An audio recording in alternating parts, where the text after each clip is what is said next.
सपना सजोले बानी अपनी निगाह पर। दूर करा बेचैनी हमरा, दूर करा बेचैनी हमरा, अपन झलक दिखला जा। आजा हमार राजा, आजा हमार राजा, आजा हमार राजा, राजा आजा हमार राजा।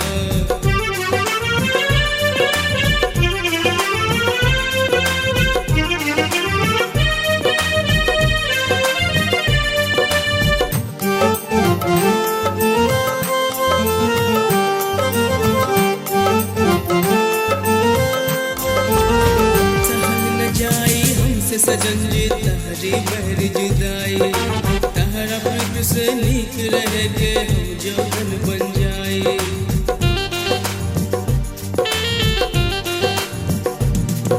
सहल न जाई हमसे सजन जी तहरी बहर जुदाई, तहरा प्रीत से नीक रह के हम जौन बन जाए।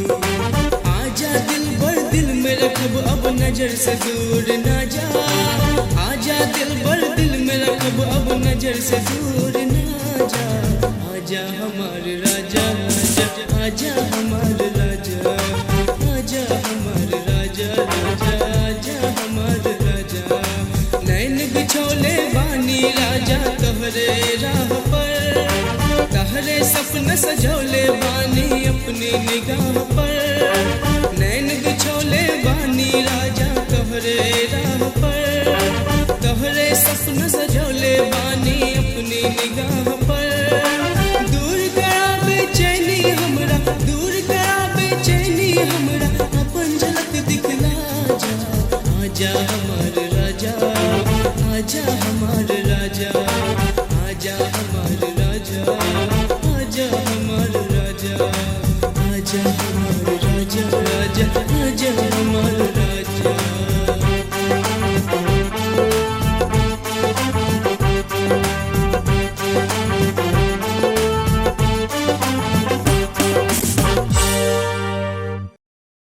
कलुआ का बात बारे, आजकल बजरंगी काका लौकत नहीं खन।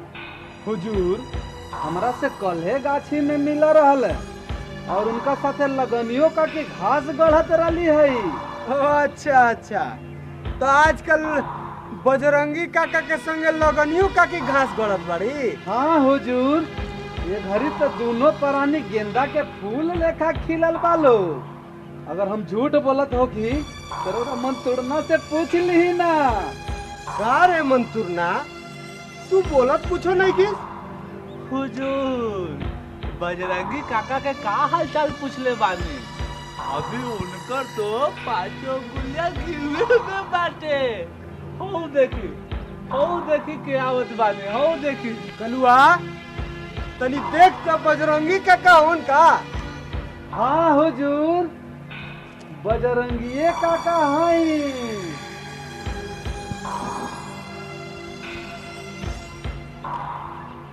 प्रणाम हुजूर। प्रणाम प्रणाम काका। आओ आओ, अभी तोहरे बात होत रहलक ह। बड़ी दिन जियब। हुजूर हम तो रउरा के अपन करेजा में राम आ सीता खानी बसौले रहे। रउआ हमार राम ही तो हम राउर हनुमान, वासे राम झूठ ना बोला बस गंगा जल छुआ के। अरे आवा काका, बैठा बैठा। हुजूर हमार राउर सामने बैठे के कोनो औकात बा का? अरे भाई ना बैठबा काका तो कम से कम गांव जवार के हाल चाल तो बताओ कैसन बा। हुजूर गांव जवार के हाल चाल तो बड़ा बढ़िया बा, बाकी रमकलिया के छौड़ा शहर से पढ़ाई पूरा करके आ गइल बाटे। अरे को डॉक्टरों ले आइल बा। हुजूर सुननी है कि रूपा बिटियो पढ़ाई करके शहर से आ गइल बाड़ी। ठीक है सुन लो काका, बाकी रही रमकलिया के कर्जा चुकावे के बेर आ गइल बा। अरे ओकर छौड़ा के का नाम हो, का नाम है रे कलुआ? राजा नाम है हुजूर। अच्छा, ई खाली नामे के राजा ओकर हो कि हमार कर्जवा चुकाई? ई खाली शहर में पढ़ाई कैले बा कि कुछ कमौले उमौले भी बाटे? हुजूर वासे राम झूठ ना बोला बस गंगा जल छुआ के। अभी तो दुनिया हीरो नियर जीन्स आ छिटदार कमीज पहन के बगीचा में मजनू बन के मार फेरा लगावत होई हुजूर। अरे मंतूरन, तोहरा अपनहू से कुछ ना बुझा। ये काका कितना देरी से आके खड़ा बड़न। अरे जा कुछ ठंडा गरम लेके आवा, जा जल्दी करो जा। रहे दी अरे जो जल्दी लिया। कोनो एक जरूरत नहीं के रहे दी। अरे उना समझ के बुझाए के चाहिए। ओकर माई मेहनत मजदूरी करके पढ़ौले आ लिखौले बिया और सारा खेत ओकर हमरा भी गिरवी पड़ल बा। इ नालायक के बुझात नहीं खे कि ये उम्र में कुछ कमाए के चाहे। अरे ई तो एकदम गजब लड़का। मंतूरना, रे मंतूरना, ए मंतूरना, जल्दी कर भाई। आवत वाली हुजूर।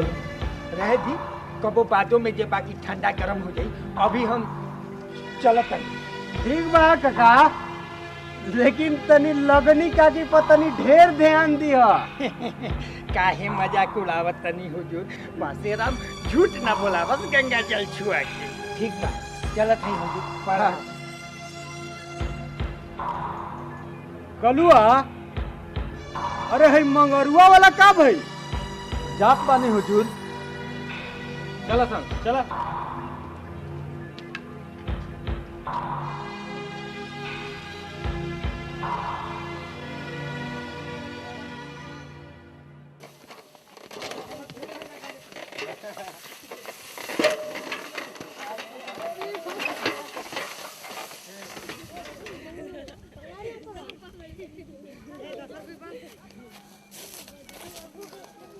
का हो मंगरू, ई ठाकुर साहब के मजूरी छोड़ के तू आपन फसल उगावताड़ा, तो ठाकुर साहब के कर्जवा के चुकाई?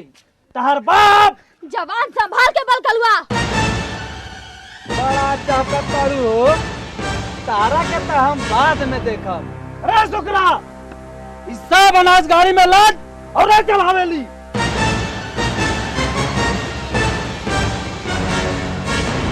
कलू भाई तनी दया कर, हाई फसल बेच के मालिक के सब कर्जा चुकता कर दे। कलुआ और दाया। रुक संतान। हे भगवान, ए शैतानन पर बज्जर गिरावो। ए जोगी, ज्यादा बड़बड़ मत कर। ये गांव में केहू के हिम्मत नहीं थे कि ठाकुर और कलुआ के सामने केहू आंख उठा के देख सके। हम अन्याय के खिलाफ बोला कलुआ, तो तहरो भी हुए हासिल होई। हाँ राजा, अब हमरा रहते ही गांव में केहू पर अन्याय ना होए दे। आज मिलल बा कलुआ के आंख उठावे वाला, मार एकरा के। कलू भाई, कलू भाई छोड़ दो, तू जो ने कहा हमरा मंजूर बा। ई ठाकुर के दलालन के आगे हाथ जोड़े के कोनो दरकार नहीं थे। जो कलुआ, आज माई के चलते तू बच गए। ई तो वक्ते बताई कि के बाचल बा। मंगरुआ कल हवेली जरूर पहुंची है। बेटा, ये जालिमन से झगड़े के कोनो जरूरत नहीं के। तोहरा के कुछ हो जाए तो हम कैसे जिए बेटा, कैसे जिए? ऐसे मत बोल माई, तोरा का लगा था कि हम तोरा बिना जी सकब? बाबा, घाव तो ना लगल? ना राजा, हम तो ठीक बानी, बाकी ये ठाकुर के जुल्म हटावे ही के पड़ी। केकरो ना केकरो तो ये जुल्म हटावे खातिर आगे आवे ही के पड़ी। अरे राजा, ई का सुननी है? कलुआ से तोरा ना डॉक्टर बाबू, ओकरा खातिर तो अकेले ही हम ढेर हैं। सुन डॉक्टर बानी हम, हमरा पास सब तरह के इलाज बा। छोड़ा ज्यादा का भइल? अरे हाँ राजा, बगीचा में तोर कोई इंतजार करता। अरे हाँ, ठीक कह रहा।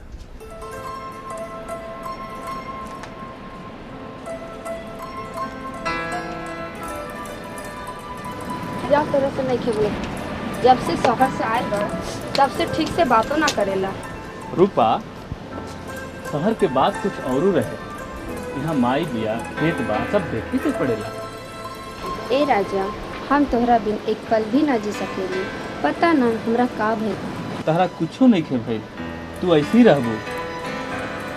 मजाक मत करो। हमरा मन करता कि हमेशा तोहर साथे रहे के। देखा रूपा, तू ठाकुर साहब की बेटी है, तहरा मुँह से ये बात शोभा नहीं खेते। तू ही बतावा ना हम का करी। अच्छा तो तू का कहता है, तू ही बताओ हम का कहें। का हो गई? अभी तो ठीके रहलू, काहे रुस गई? अभी से ही हाल रही तो ब्याह के बाद का करबू? यही तो चाहत बानी। पगली ए राजा मार दे। हाँ अब चले के चाहे।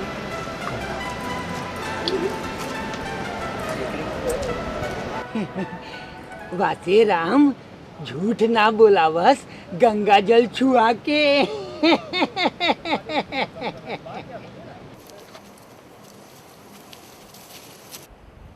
ए फुल्लो, ए फुल्लो,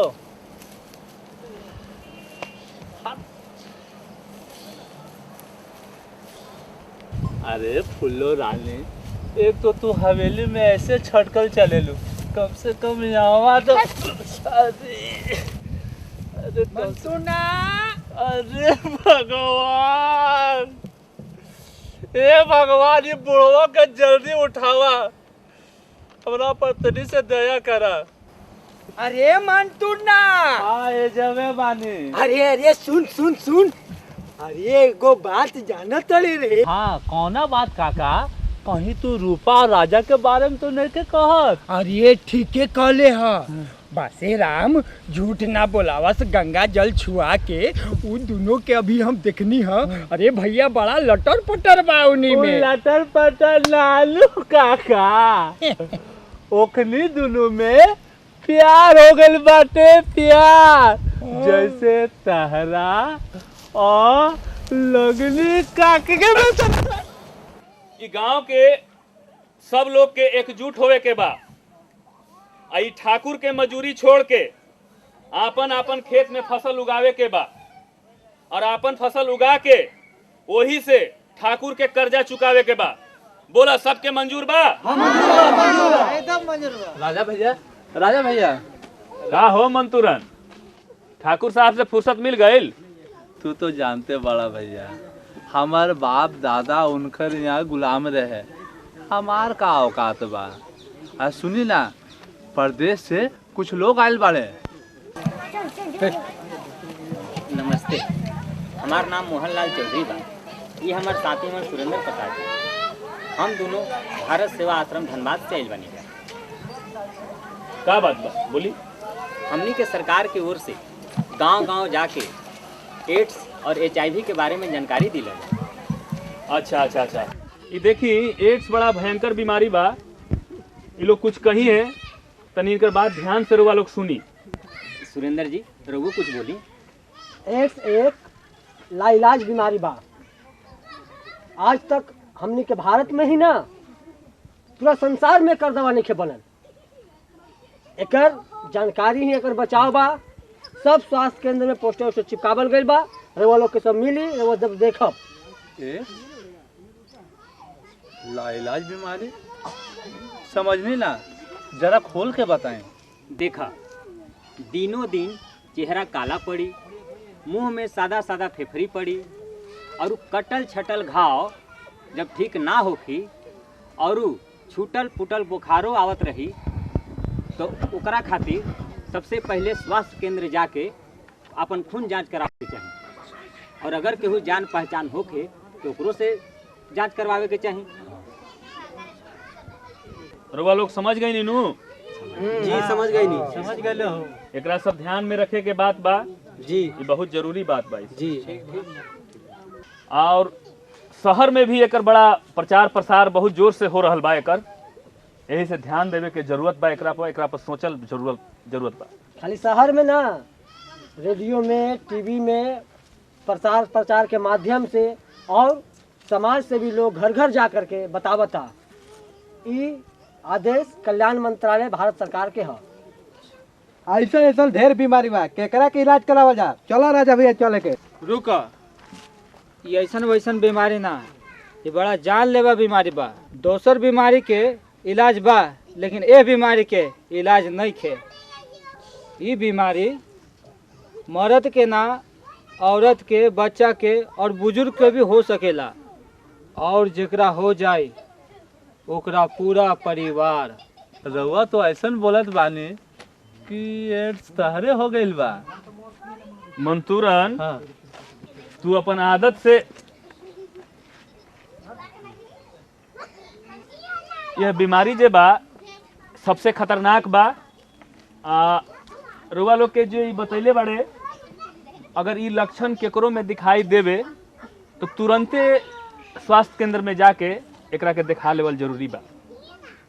अच्छा राजा भाई, अब हमनी के चलत तनी जा और गाँवे गाँवे जाए के बा। अच्छा, सब लोग इनके नमस्ते। प्रणाम प्रणाम प्रणाम। चल।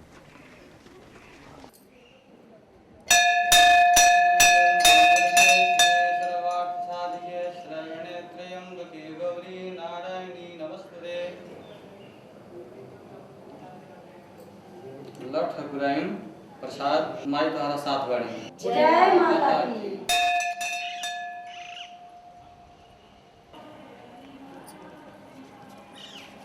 प्रणाम ठाकुराइन।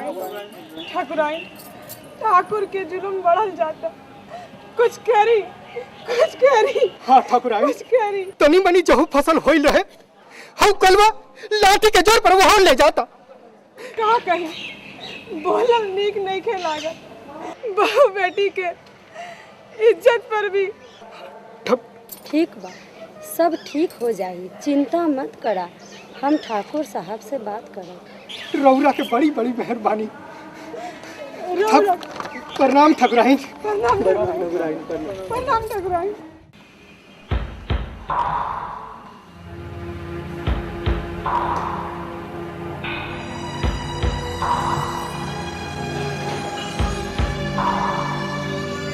आ गई मंदिर से, चुरा गई करे जा।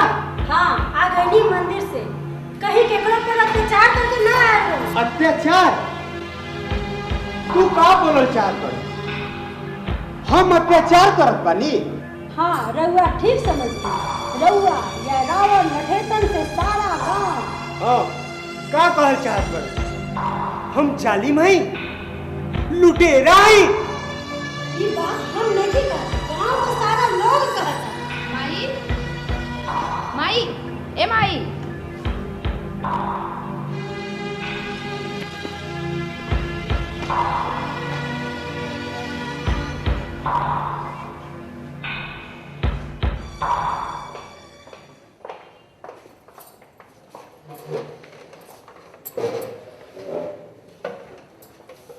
बंसी, माई खातिर पानी लेके आवा।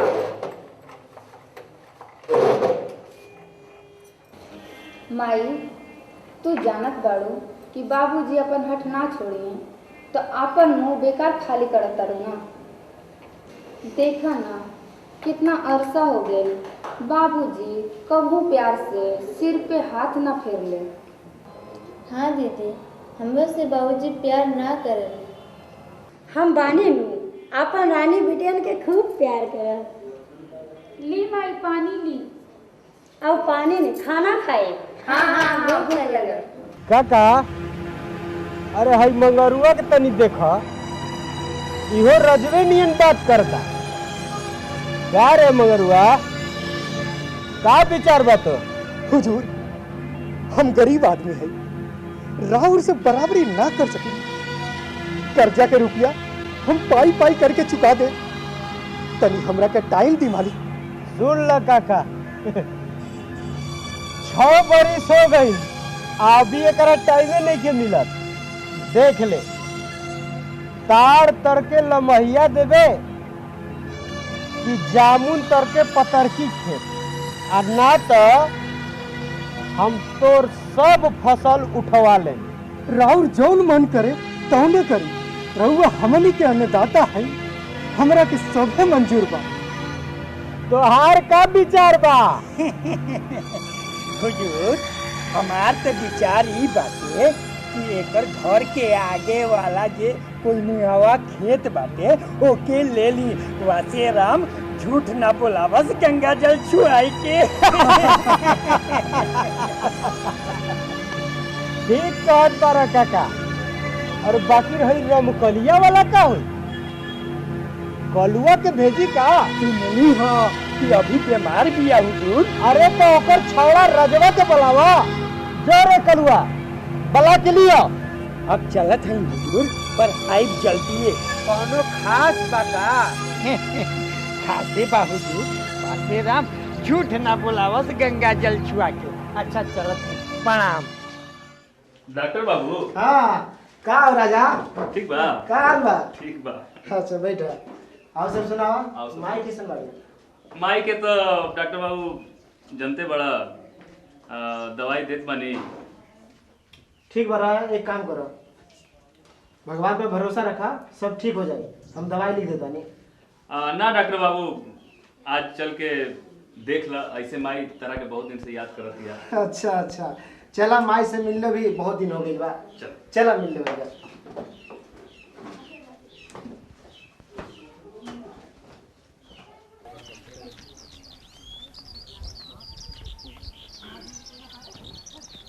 ई के है डॉक्टर बाबू? हमरो 2-4 दिन हो गेली, ऐसे पड़ा बड़ा। बेचारा बड़ा मायूस बा, लगा था कोई बहुत बड़ा दुख बा एकरा। केहू बा हो?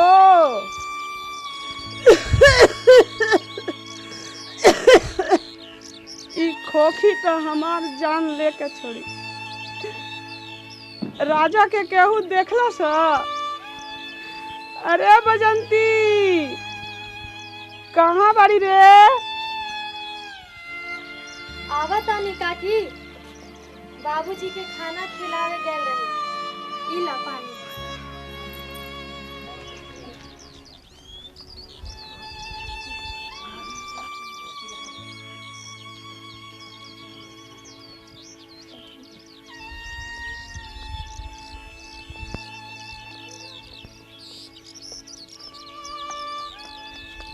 एक तू ही तो बाड़ू जेकरा दया पर हम जिया तानी। ऐसन काहे बोला तारू काकी? माई के तो हम ना देखनी, माई के रूप में हम तोरा देखतनी। अरे पगली, हम अभी और जिया, जबले तोहार हाथ पियर ना कर दे तबले हमरा के कुछ हो ना होई। माई डॉक्टर बाबू आयल बड़े। अच्छा अच्छा ठीक बा। बाकी रूपा बिटिया आइल बाड़ी का? हाँ चाची, ठीक है, पहचान लो, रुपए वाले। हाँ बिटिया ठीक बा। जब तू छोटे चुके रहलू होगी तब भी देखले रहनी। अरे तारा सभी सब बातें कर बसा कि हमरो इलाज करे देवा सा। अरे बेटा, ऐसा दवाई द कि हम अपन बेटी बजंती के ब्याह तक जिंदा रही। अरे चिंता काहे करत बाड़ू माई, भगवान पर भरोसा रखा, सब ठीक हो जाए। चलो दिखावा, मुंह दिखावा। राजा, ए राजा, कहाँ बाड़ा हो? अरे का बात बा? तारा के ठाकुर साहब बोलौले बानी हवेली। जा कह दिया कि अभी फुर्सत नहीं खे। बड़ा ऐठ के बोलत ताड़ा, का बात बा? जैसे लगता कि यहाँ के कोनो लाट साहब बड़ा। अरे ठाकुर के जूठा पत्तल चाटे वाला कलुआ, तोरा मालूम होके के चाही कि हमू कोनो लाट से कम ना हई। आ ज्यादा बकबक करबे तो तहार मूड़ी तोड़ के तहार हाथ में दे दे। चल भाग। ठीक बा, अब ही तो जाता नहीं, लेकिन याद रखिया। ओ एजे बाड़ू।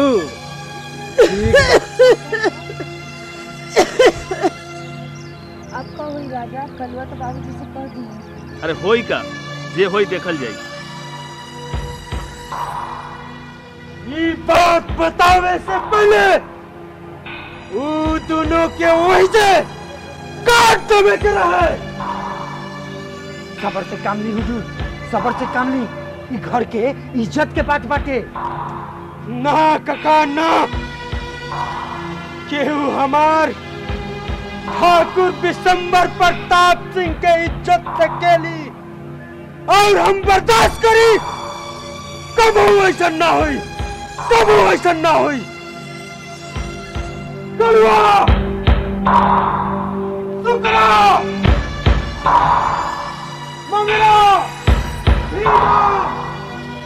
मंटूना, रूपा पुष्पा दीदी या राजा भैया का बचा ला। मालिक आजू दोनों की जान से मार दी है। अरे का खात बालो? अच्छा हम जात बानी, बाकी तू केकरो से कुछ ना कहिया, ठीक बा? हम जात बानी। पहले रहने की चला यहाँ से भाग चला। हम तहरा भगावे खातिर प्यार नहीं कैले, तारा से बियाह करब।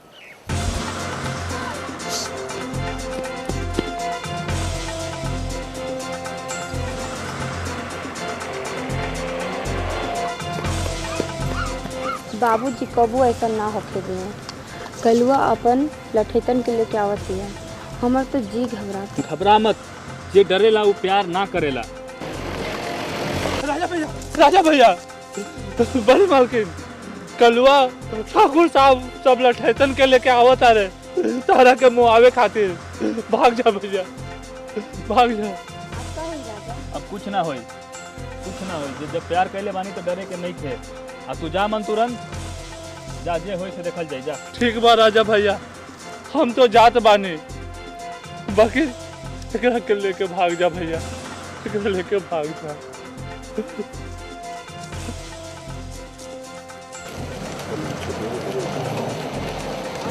अरे मंतुरना कहाँ बैठ गाड़ी में।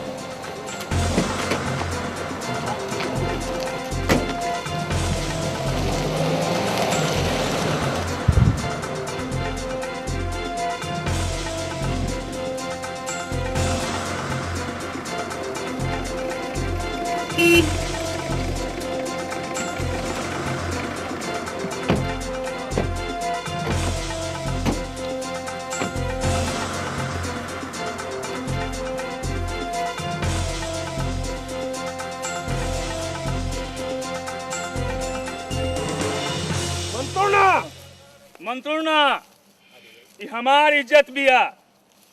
आउ केहू एकरा के हाथ लगाई तो हम कबहू बर्दाश्त ना करब।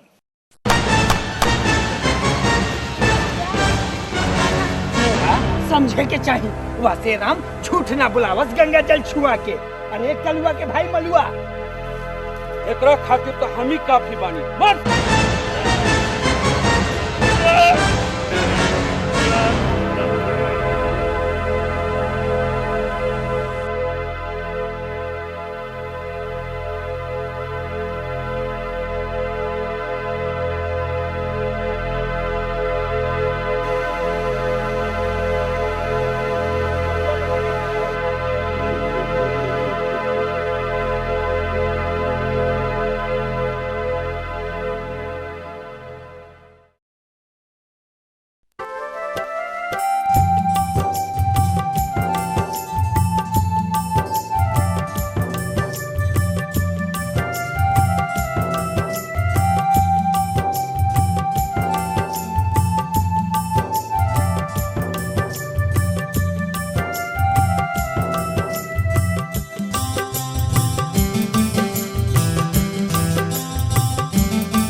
बिन से जिया लगे अंगार।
लागे सच बोली ले क्रिया खाके कौन मौसम नीक न लागे सच बोली ले क्रिया खाके नाही कटे दिन रतिया हमार नाही कटे दिन रतिया हमार तोरे बिन से जिया लागे अंगार तोरे बिन से जिया लागे अंगार कौनो मौसम नीक न लागे सच बोली ले क्रिया खाके कौनो मौसम नीक न लागे सच बोली ले क्रिया खाके सच बोली ले क्रिया खाके सच बोली ले क्रिया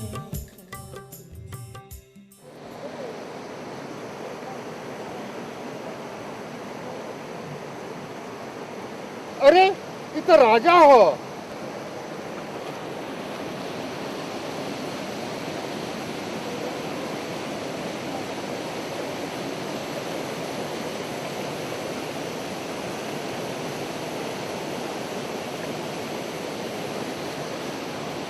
अरे ए भाई, अरे हेने आओ, हेने हेने हेने आओ, आओ आओ जल्दी आओ। हाँ आई का बाबा। हाँ हाँ आओ आओ, अभी जान माँ आओ।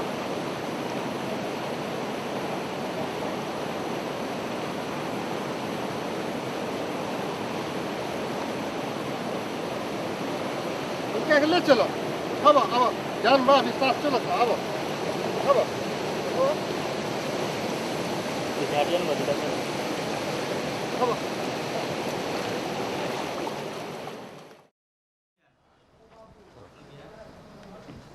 एगो बात पूछी बाबा।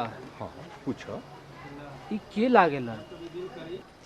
ये हमार बेटा लागेला। ये हमरे ना, ये सौंसे गांव के बेटा लागेला। हमरो एगो बेटा रहे जानला, वो शहर में ट्रक चलावत रहे। इनके लेखा देखे में ऐसा ही हट्टा कट्टा सोना लेखा दे रहे। जानता रहा बड़कू ओकर नाम रहे। बड़कू? राउर बेटा? तू बड़कू के जाने लगा है? बोला बोला ना। हाँ वो हमार दोस्त रहे। बाकी बाकी कैसे हो गई बताओ ना, बताओ का तू कहता रहा। हमने दोनों बहुत बढ़िया दोस्त रहनी और दोनों जाना हमने एक साथ ट्रक चलावत रहनी। बाकी एगो बात बा, ओकर कुछ बुरा आदत लागल रहे। एक दिन के बाद बा हम ढाबा में रहनी और वो उधर से ट्रक लेके आए। बुधवा, अरे ओ बुधवा। जी उस्ताद। हाँ गाड़ी के हवा पानी चेक कर ले। हाँ कर देंगे और जाके कुछ खा के ले।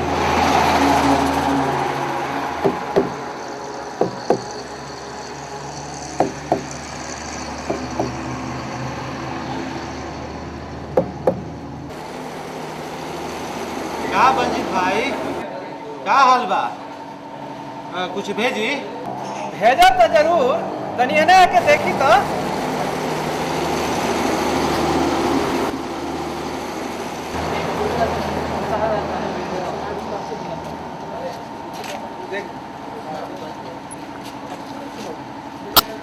अरे ये तो शंभू है।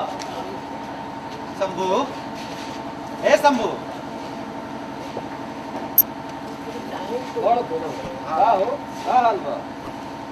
बाबूजी ठीक बड़ा? बाबूजी तो भगवाने के ध्यान में रहे। और बचल अपन हाल वो तो तू जानते बा। ए बलजीत भाई, कुछ भेजी ना, आज अपन यार के साथ खाल जाई। मंटुआ 2 प्लेट मटर पनीर और रोटी ले आओ। अरे रहुआ तो जानते बानी हमार आदत ना ई छुट्टी और ना हऊ।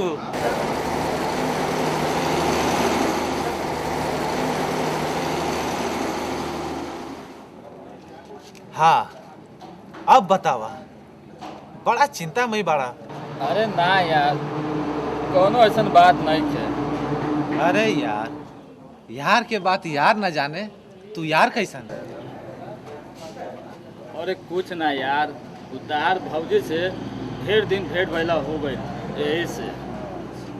अरे चलो यार आज सब तहार दुख दूर कर दे। अरे कहवा लेके जइब? तहरा हम आज वो दुनिया में ले जाए जहाँ सब दुख दूर हो जाला।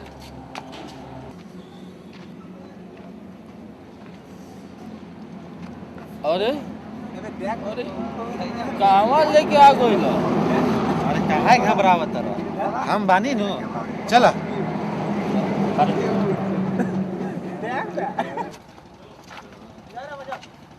हाँ प्रदीप भाई। हाँ बड़ो को भाई दुखली पान बनावा। दुखली पान है ला तहर पान तो हमरा के मालूम बा। ये भाई साहब कैसन पान खाई? हमार पान और मीठा लगावा। मीठा मीठा से ऐसा काम ना चली, जर्दा खाए पड़ी जर्दा।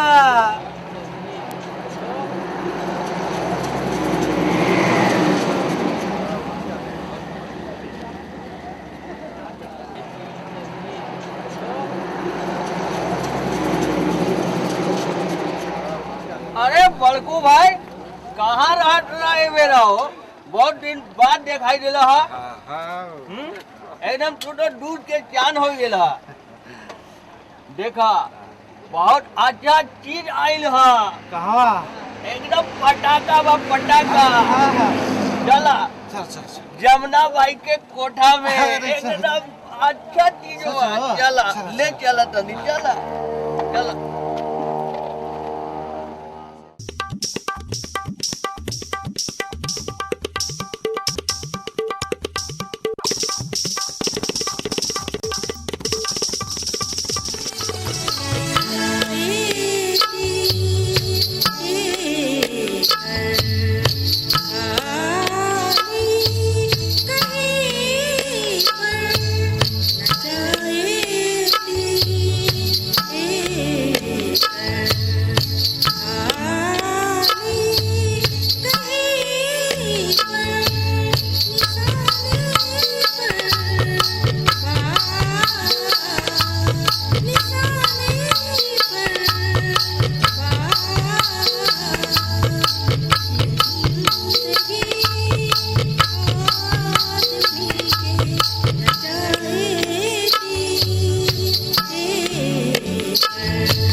चला हमनियो के चल के जा।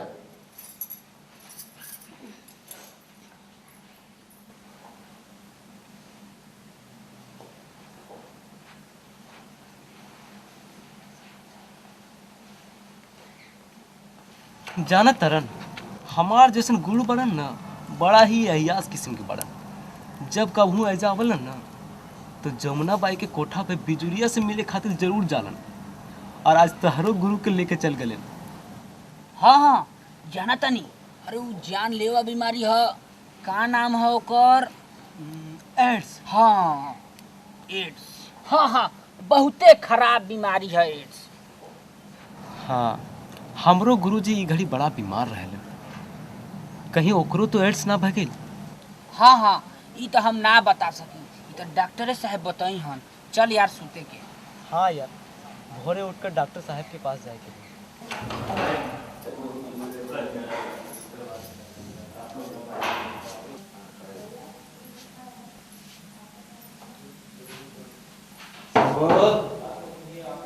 शंभू कहत रहला कि भौजी से मिले के जाए के बाद चला।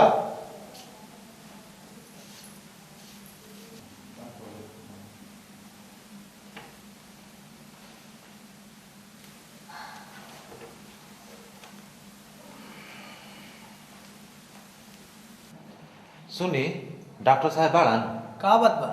तो एक्सरे और खून जांच करा के गए रहनी और आज बुलौले रहनी डॉक्टर साहब। डॉक्टर साहब मीटिंग में गेल बानी। दिल्ली से डॉक्टर लोग आइल बा, रउआ भी बैठी। ओके, आई एम डॉक्टर पाल, HIV research centre from Delhi. जैसा कि आप सभी जानते हैं, HIV एड्स की समस्या हमारे भारत में बल्कि पूरे विश्व की समस्या है और इसकी मेडिसिन की रिसर्च पूरे विश्व में चल रही है, लेकिन इसकी दवा अभी तक उपलब्ध नहीं हो पाई है। तो सर हम क्या समझें, इसकी दवा बनेगी ही नहीं? नहीं, ऐसा नहीं। जाम्बिया के पूर्व राष्ट्रपति डॉक्टर केनेथ कोंडा ने औपचारिक रूप से एक दवा एंटी रेट्रोवायरस का। क्या इस दवा से एड्स ग्रसित मरीज ठीक होंगे?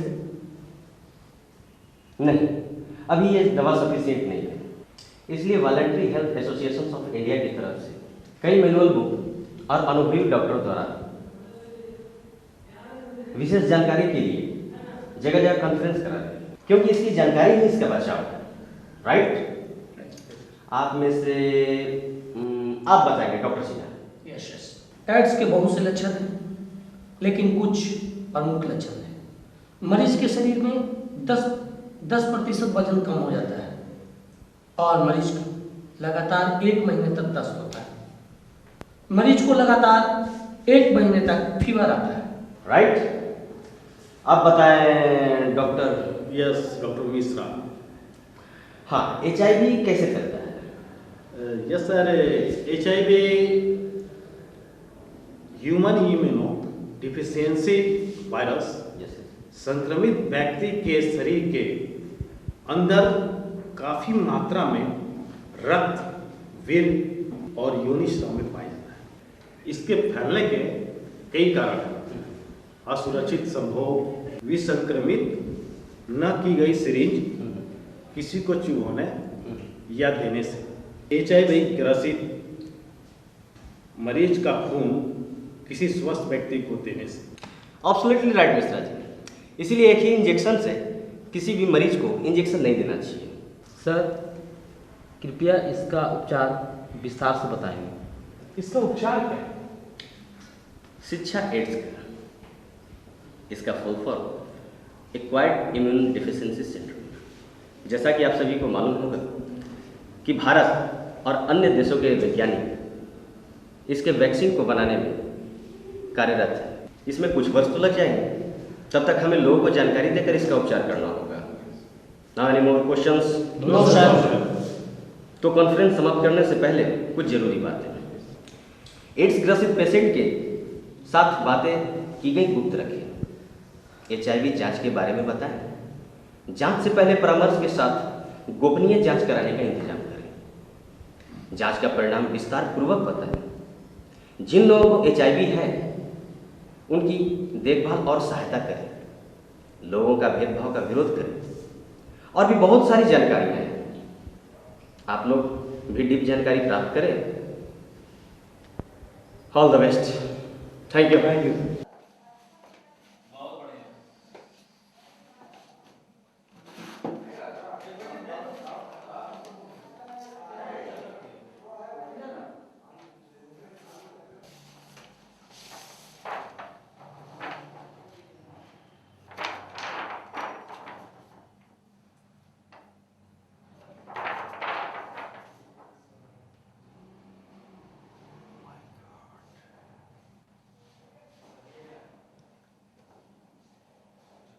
बड़को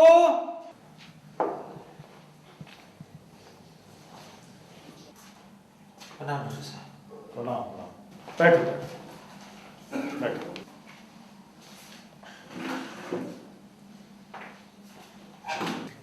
बड़को तहार ब्लड और एक्सरे रिपोर्ट आ गई बा। का रिपोर्ट बा डॉक्टर बाबू? रिपोर्ट में आई बा कि तहारा खाली आराम करे के बा और कोनो प्रकार के नशा नहीं करे के। बड़ा उदास होके बोला तनी। कौनो? हाँ बड़को, घबराए की बात नहीं है, सब ठीक हो जाए। डॉक्टर बाबू का बात बा? साफ साफ कहीं। एक बात पूछल चाहिए, तू कभी कोठा पर गए रहला? देखा सच सच बतिया हमरा से। हाँ तारा एड्स हो गया।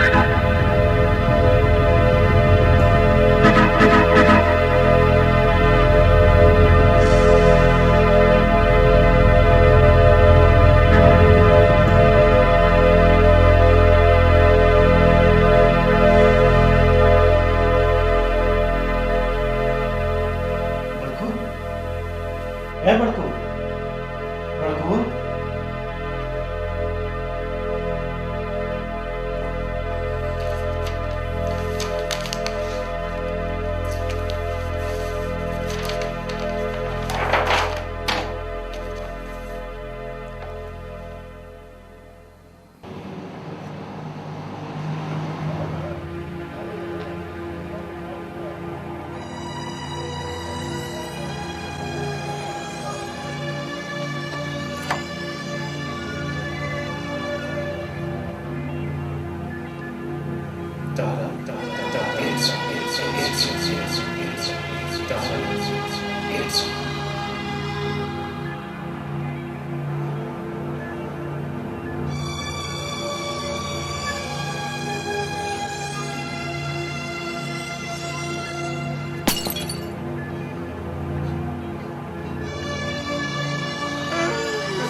काबिल उस्ताद उस्ताद काबिल उस्ताद उस्ताद काबिल उस्ताद हमरा के एड्स हो गइल बंधुआ एड्स हो गइल उस्ताद हम माने उस्ताद हम माने उस्ताद हम माने उस्ताद हम माने उस्ताद कुछ ना हो उस्ताद हम माने चलो चले के उस्ताद चला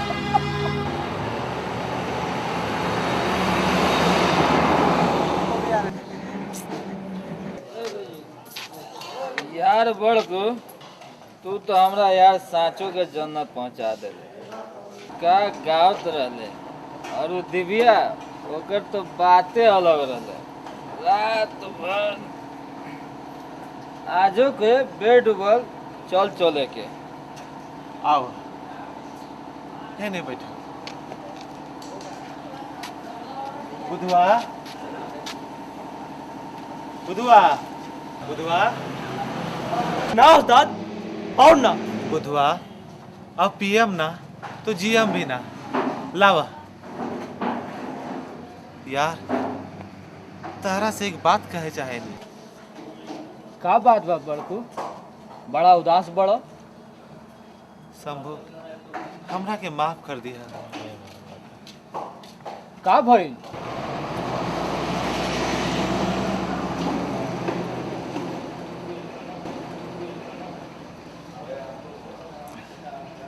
ला और हमार एक बात गांठ बांध दिया कि तू कहियो कोठा में मत ना जाइए का है कल तक तू तो बड़ा रंगीला रहलो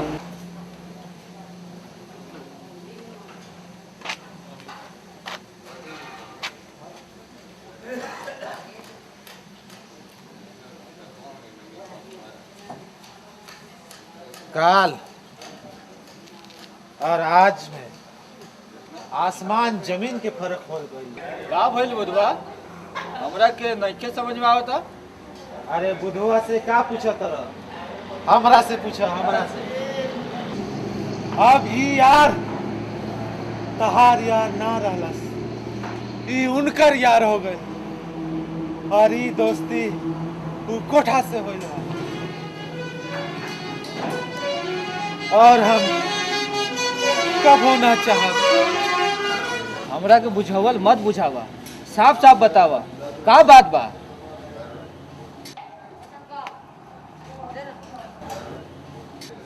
हमरा के एड्स हो गइल बा एड्स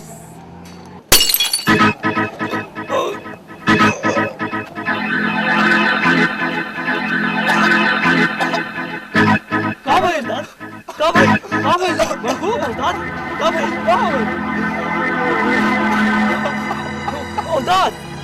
भेल उस्ताद?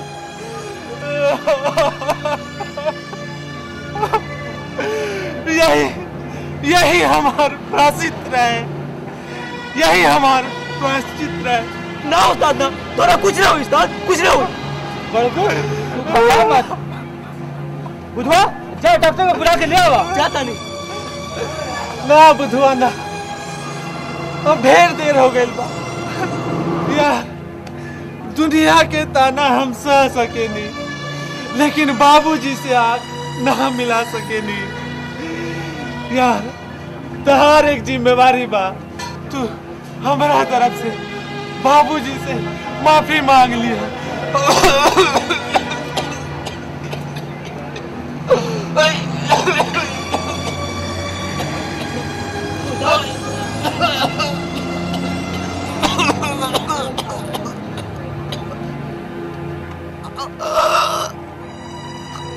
ना बड़को ना, तो हमरा छोड़ के ना जा सकेला बड़को।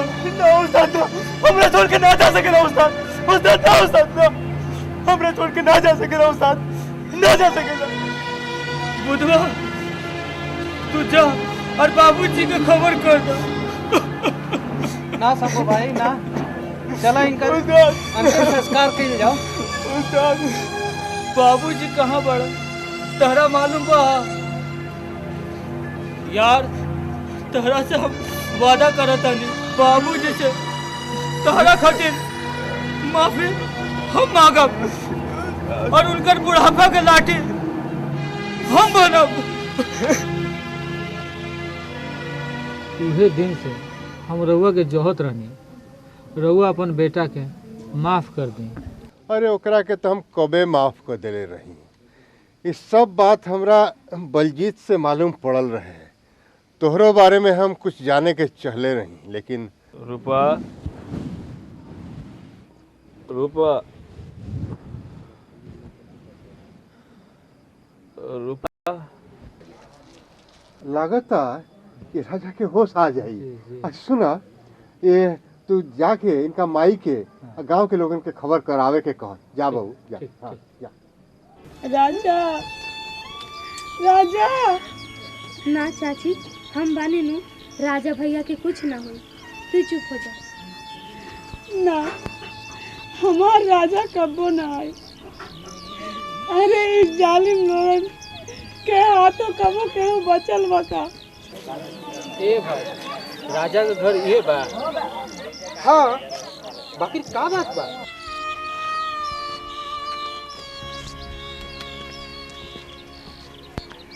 राजा राजा ना ना, राजा ठीक हवन, चिंता करे के कोनो बात नहीं थे। सुन चाची, सुनना, राजा भैया ठीक बारन, राजा भैया ठीक बारन। ठीक तो बड़ा, बाकी बेहोश बा, ऐसे चले के और डॉक्टरों साहब के साथ लेके चलो। हाँ? तू सच कहत बा? हमार बेटा जिंदा बा? हाँ हाँ हाँ भौजी, राजा बेटा जिंदा बा। हाँ हाँ, सबके चले के। हाँ, चले के। तूने सब चला? तूने सब चला? हम डॉक्टर साहब के लेके आवत हैं। हाँ, तू आ बा। हाँ, चला। मालिक, राजा बच गए। आज हमार बंदूक खुलल बा, यही से बच गए। शुक्रा, आज से तू रूपा पर ध्यान दिए, समझ ले?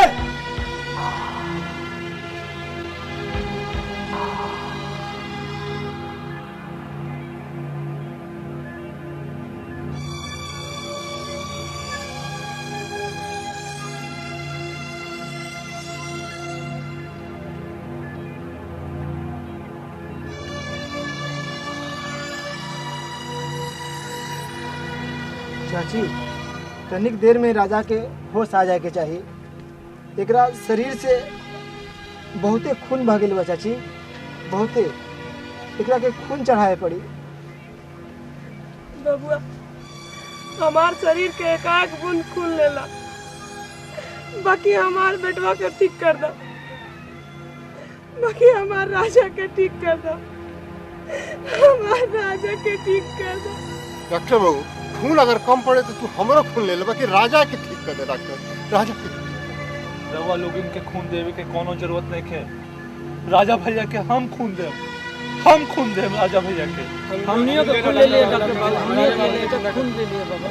भाई तारा लोगिन के प्यार से भगवान इतना नाइंसाफी ना करी है, और सबे के खून देवे के जरूरत नहीं है। 5-6 आदमी चली उनकर जांच करा के आ खून ले लेवल जाई। बबुआ तू तो शहर में रहल वाला, सभे के साथ लेके तू जा आ ओइजा सभे के साथ अपनो तू खून ना, हम अपन खून ना देव, कभो ना देव। गांव के बच्चा बच्चा चाहेला कि राजा भैया बन जाए। अरे तू ना बाबा ना, एकरा खातिर जान मांगबो ना तो हम दे देव, बाकी खून हम ना देव, हम ना देव। हमरा के एड्स बा एड्स, हम चलता फिरता लाश बानी, चलता फिरता लाश बानी। भगावा एकरा के। हाँ हाँ भगावा एकरा के।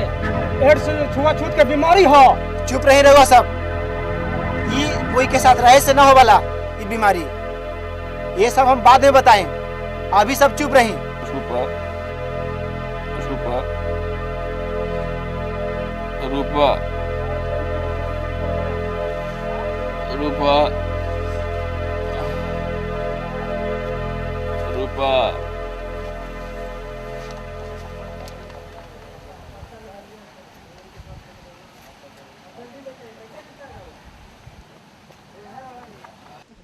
माई, बाबा, डॉक्टर बाबू, बेजंती,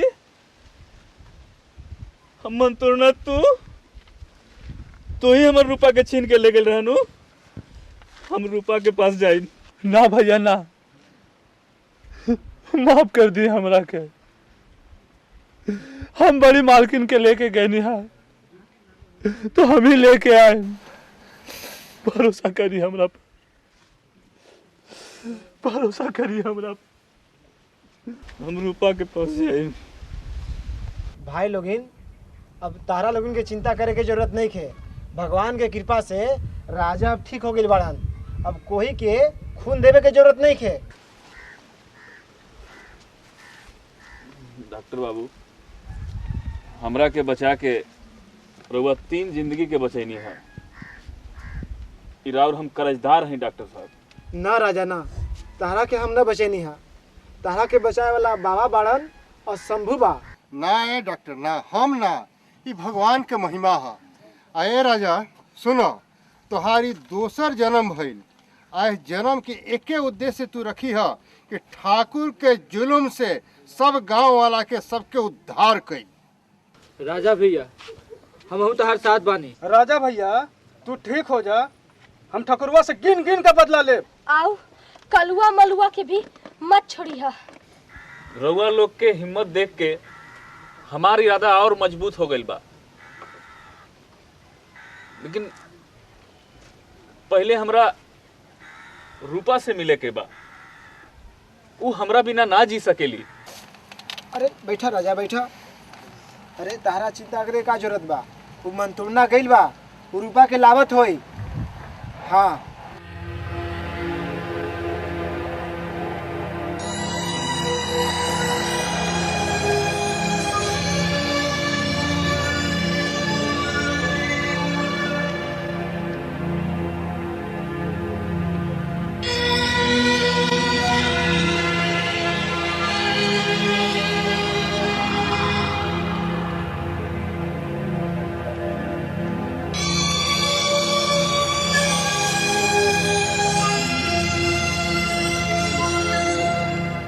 मर्दना तू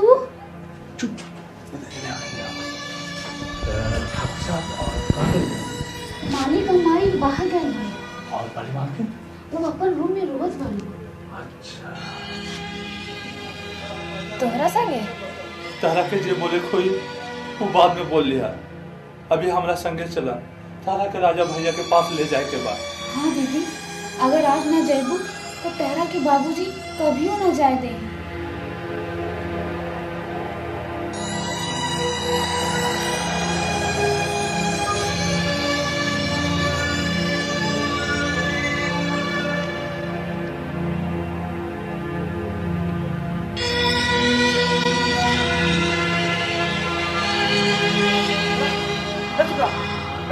उठ तेरे यहाँ सुतल बारिश अब हम मंटूनाथ बड़ी मालकिन लेके भागल बा।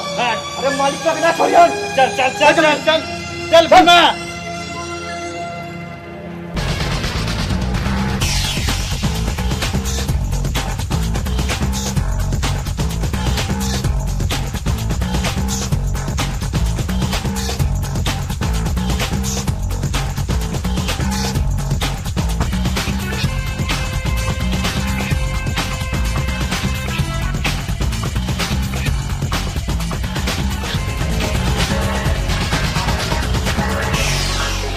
तू जा जल्दी से राजा भैया का खबर करो, हम सब संभाला करें।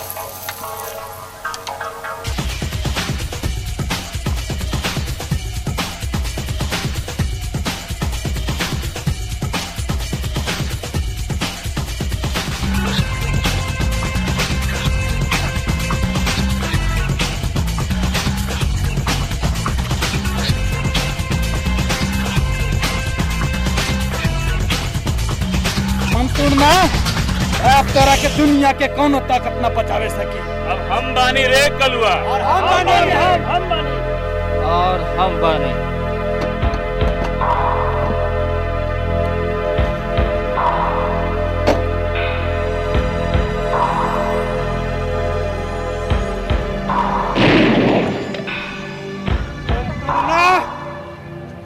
तोरी हिम्मत तू हमार हवेली से ठाकुर आज तोहर गोली तक कम पड़ जाई। तोहर यही में भलाई बा कि तू मंतुरना के छोड़ जा। करा हिम्मत हो गई बा, के रोके हमरा? हम रोके हम। शंकर तू ठाकुर साहब नजर उठा के इधर देखी। अपन आदमी के रोक ला राजा, नहीं तो तार माई अब एजेंसिया हमार कब्जा में बिया। आवा काका बड़ा नीक समय पाए रउआ के जानते ही मालिक कि हम राउर हनुमान है। बासे राम झूठ ना बोलावस गंगा जल छुआई के। राज सांगू भाई ऐसा ही होता रहेगा। अरे हम लोग एक ही गांव के आदमी हैं, पार्टी बदल लेने से क्या संबंध भी खत्म हो जाता है? नहीं नहीं भैया ऐसा काहे बोल रहे हैं? अरे राजनीति राजनीति तो हम आप ही के संरक्षण में सीखे हैं। देखला गोपाल भाई, राजनीति और पार्टी अपना जगह पे बा, संबंध संबंध होता है। गांव में ठाकुर जौन कर रहा है उसका आपको कुछ सुगबुगाहट है? अब वही तुम बच्चा ही है, तो ठाकुर के पाप का घड़ा फोड़े के बाद। अच्छा ये बताओ, ये बात तुमको कैसे पता चला? भैया हम हूँ तोहन जना के साथ रहते हैं। हम तो आज एसपी के पास जा रहे हैं, इसी विषय पर बात करना है। अरे आखिर हम भी तो देखें कि क्या कार्रवाई कर रहा है वहाँ। तब तो हम भी वही काम खातिर जा रहे थे। तो एक काम करो, हम लोग दोनों मिलकर साथ ही चलते हैं। हाँ हाँ चलो। लेकिन मैसेजवा तो दोनों का अलग अलग है ना। आपका मैसेज अलग है, हमारा मैसेज अलग है। अरे तो कोई बात नहीं है, दोनों मिलकर एक ही मैसेज पे बात करेंगे। चलो। ठीक है ठीक है, मैंने आदेश दे दिया है। हाँ, कार्रवाई हो रही है।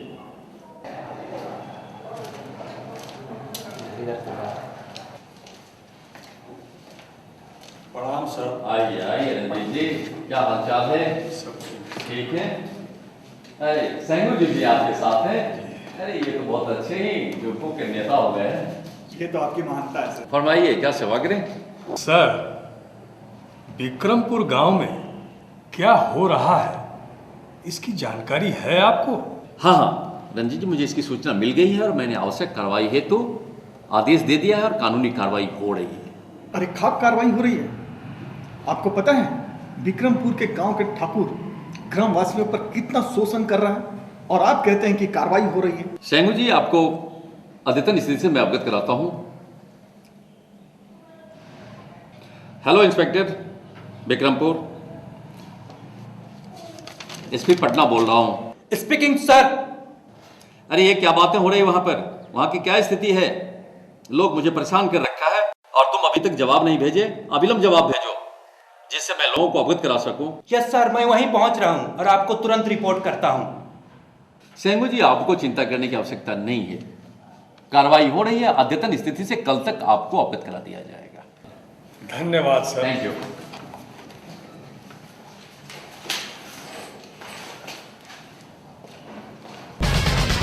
ठाकुर साहब, तू ही हमर बाप के मरले रहला, अब तहार बारी बा। गांव के बहू बेटी के इज्जत ना समझला। आज तहार एक एक कर के हिसाब के बदला ले। दुगला के जन्मल बजरिया तारा के कोड़ी फट जाई। तारा के छोड़ राजा, आजा महाराजा, आजा महाराजा। अरे बाप रे बाप, अरे बाप, अरे अरे बाप रे बाप, अरे अरे ए मंजुला, अरे वैसे ना झूठा बोला गई छुआ के। हमें नकल का टाइम है, हमरे के मार दा। बाबा तू सहारा इनका के, इकरा से तू ना बच दे।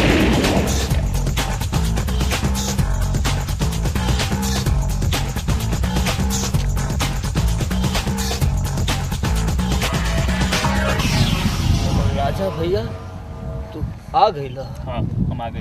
तेरा कुछ ना होई। ठीक है तेरा राजा, तेरा कुछ ना होई। ठीक है तेरा। चला ले चला क्लिनिक में। ना डॉक्टर साहब ना, राजा हमरा तो जाए के ही रहे, लेकिन ई बेकार जिंदगी केकरो काम आ गई। हमार एगो इच्छा बा। बोला शंभू भाई, का इच्छा बा? डॉक्टर बाबू, हमार सामने सारा गांव वालों को बताएं कि एड्स का बा, कौन बीमारी होखेला, बताएं डॉक्टर बाबू। हाँ जरूर बताएं, एड्स के बारे में जरूर बताएं। देखा ये कोई एक की समस्या नहीं है, ये पूरे संसार के समस्या बा। ये बीमारी से कम 2 करोड़ से ज्यादा लोग मर गई बड़न। एक और ही बात बा कि ये बीमारी ज़्यादातर 15 से 42 उम्र के बीच में लोगन के ज़्यादा होवला। एकर होवे के तो कारण बहुते बा, लेकिन जे खास बात बा वो तारा लोगन के बता देता नहीं, जैसे कि कोठा, वेश्यावृत्ति और गलत संबंध, ये सब कारण बा। भाई लोगिन, हमनी के चाहिए कि पति पत्नी के भावना के समझल जाओ और निरोध के इस्तेमाल करल जाओ।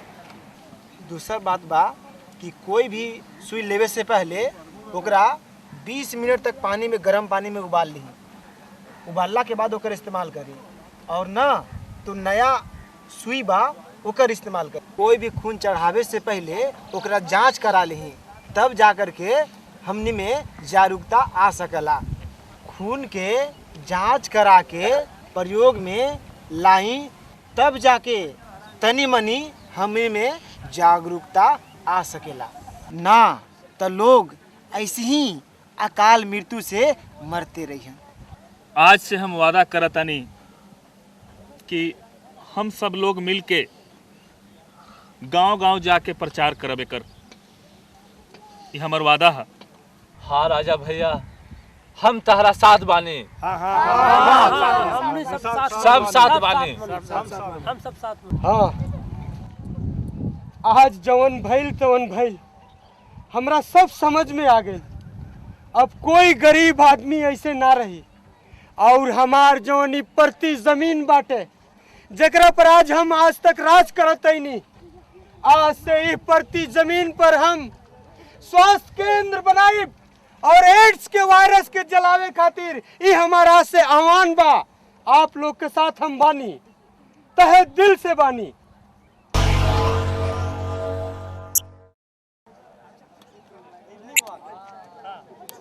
सभी लोगों को गिरफ्तार किया जाता है।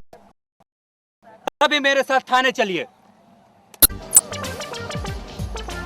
रामकली, हम तो तोहरा पर बहुत अत्याचार कइले, लेकिन आज हमरा समझ में आई कि आदमी के जिंदगी अगर केकरो काम आ जाए तो कितना कृतार्थ के बात होला।